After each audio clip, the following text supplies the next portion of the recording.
WhatsApp people, कैसे हैं आप सब? ठीक ठाक हैं? It's me Hamzain, you are watching HTRX। Welcome back to the channel. उम्मीद करता हूँ अच्छे होंगे, खैर खैरियत से होंगे, एंजॉय कर रहे होंगे। और आज से 3-4 दिन पहले हुआ था OIC और अरब लीग का एक समिट सऊदी अरब में। और उसमें जो है ना, जितने भी इस्लामिक मुल्क थे, OIC के मेंबर और अरब लीग के, वो सब शामिल हुए। और एजेंडा ये था कि भाई किस तरह से एक सीज़ फायर करवाई जाए। और डिफरेंट कंट्रीज़ ने डिफरेंट प्रपोजल दिए, लेकिन सरप्राइजिंग एलिमेंट ये था कि समिट एंड हो गया without any formal statement, joint statement के मतलब करना क्या है भाई, प्लान क्या है, कुछ नहीं बताया गया। इससे ये फील हो रहा था कि शायद कंसेंसस ही नहीं हुआ किसी भी पॉइंट पे।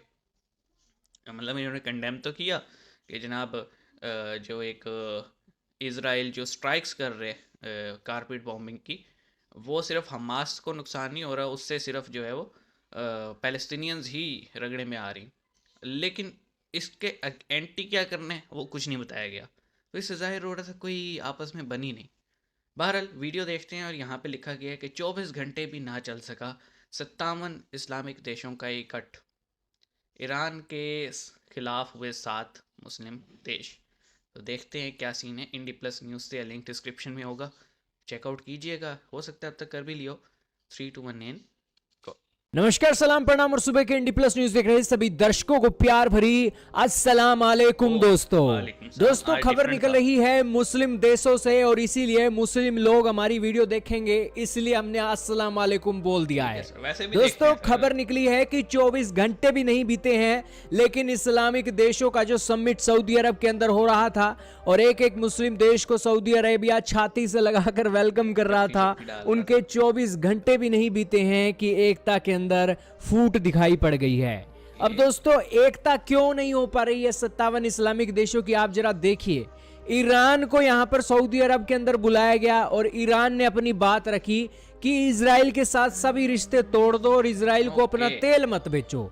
दोस्तों ये बात सुनकर बस सऊदी अरब के साथ साथ UAE और 7 मुस्लिम देशों ने इस प्रपोजल को रिजेक्ट कर दिया और कहा कि हम इजराइल के साथ रिश्ते तोड़ नहीं सकते हैं। दोस्तों ईरान वाले अपनी ही गोटियां खेल रहे हैं। ईरान वालों का कहना है कि यार इजराइल के साथ तेल अगर नहीं बिकेगा तो इस सिचुएशन में इजराइल को नुकसान हो जाएगा और इसी के साथ इजराइल के जो रिश्ते मुस्लिम देशों के साथ सही हो रहे हैं वो अच्छे नहीं होंगे और इजराइल की टेक्नोलॉजी उन मुस्लिम देशों के अंदर नहीं आएगी और वो टेक्नोलॉजी नहीं आएगी तो ईरान वाले सारे मुस्लिम देशों के अंदर ताकतवर बन जाएंगे। और यही कारण है कि सऊदी अरब, UAE, कतर जैसे जो देश हैं वो परेशान हो रहे हैं कि ईरान लगातार इमर्जिंग लीडर के तौर पर उभर रहा है मुस्लिम देशों के अंदर। दोस्तों ईरान को पैसा चढ़ता है रशिया और चाइना का और यही कारण है कि ईरान लीडर बनना चाहता है यहाँ इन देशों के अंदर। और यही कारण है कि इजराइल की जंग के अंदर हमास के आतंकवादी हमलों के ऊपर कोई चर्चा नहीं कर रहे हैं। ईरान वाले सऊदी अरब जाकर खुद को लीडर बनाने की बातें कर रहे हैं। यही तो चक्कर है दोस्तों, दुनिया के अंदर कलेश क्यों है? कलेश इसलिए है क्योंकि हर बंदा यहाँ पर लीडर बनना चाहता है और अगर लीडर बनना छोड़ दे तो दोस्तों दुनिया के अंदर अगले पल ही शांति हो जाए।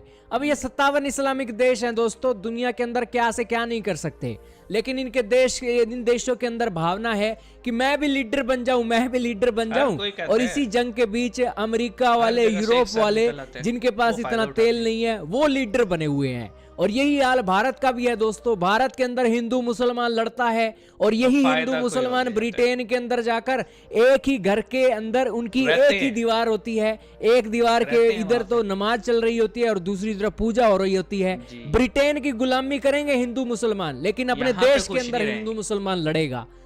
भाई ये नेचुरली एक एलिमेंट है। आप हिंदू मुस्लिम छोड़ो, आप मुस्लिम पे ही आ जाओ।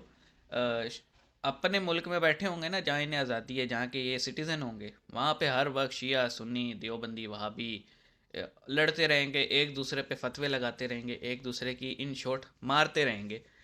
लेकिन यही जब किसी काम के सिलसिले में, मजदूरी के सिलसिले में, जॉब के सिलसिले में, पढ़ाई के सिलसिले में वेस्ट में जाते हैं और वहाँ पे आपको पता है पाबंदियाँ होती हैं बड़ी, और घर बड़ी मुश्किल से मिलते हैं, महंगाई बहुत होती है, एक एक नोट बंदा गिन के दे रहा होता है, तो वहाँ ये इकट्ठे रहेंगे और किसी ना एक दूसरे पे फतवा लगाएंगे, एक ही बेड पे सो भी जाएंगे।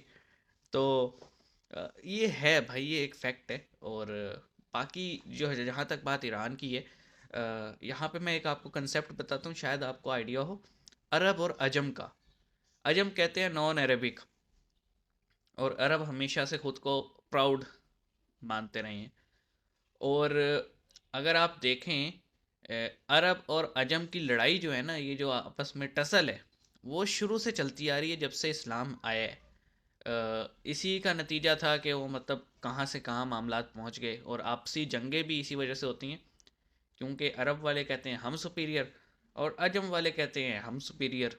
तो इस सुपीरियॉरिटी के, या आप कह लें कि लड़ाई में बंदर मजे ले जाते हैं, और वो है यूरोपियन कंट्रीज़। आप देखें कि उन कंट्रीज़ के ताल्लुक हर इस्लामिक मुल्क से किसी न किसी फॉर्म में हैं।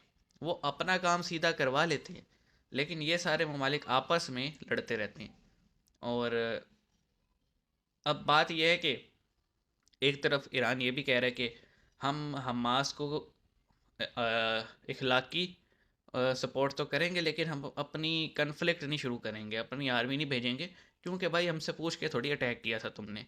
लेकिन दूसरी तरफ हम ये भी देखते हैं कि ईरान उन्हें सपोर्ट भी कर रहे हैं कि अच्छा चलो कर तो दिया, लेकिन अब हम खड़े हैं, हम खड़े हैं। तो ये डबल स्टैंडर्ड समझ में नहीं आते।